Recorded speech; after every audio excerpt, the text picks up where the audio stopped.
আপনার কথা কি মানুষ মনে রাখছে? নিজেকে জিজ্ঞাসা করুন। কোনো কাস্টমার যদি আপনি প্রথমে কখনো গিয়ে থাকেন তার কাছে, তাহলে সে কি ফলো আপ করার সময় আপনাকে জিজ্ঞেস করছে আপনি কে বলছেন?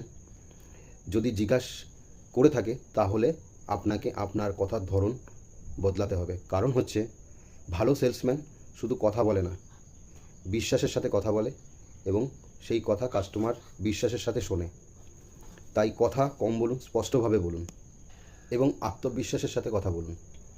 যদি আপনি কনফিডেন্টলি কথা বলেন বা আত্মবিশ্বাসের সাথে কথা বলেন, তাহলে কাস্টমার সেটাতে কনফিডেন্স আনে, আপনার ওপর বিশ্বাস তৈরি করে। তো যখন দ্বিতীয়বার কোনো কাস্টমারের সাথে কথা বলবেন, একদম কনফিডেন্টলি এবং স্পষ্ট কথা বলুন। অল্প কথার মধ্যে নিজের প্রয়োজনীয়তাটা বা নিজের রিকোয়ারমেন্টটা আপনি কাস্টমারকে বোঝাতে পারেন বা আপনার সলিউশনটা বোঝাতে পারেন। তো বেশি কিছু ডেফিনেশন দিয়ে বা বেশি গল্প করে বা গল্প বানিয়ে বলার কোনো দরকার পড়ে না। যদি আপনি অল্প কথার মধ্যে কাস্টমারকে বোঝাতে পারেন, কাস্টমারও খুব হ্যাপি হয় এবং আপনার উপরে বিশ্বাস তৈরি করে।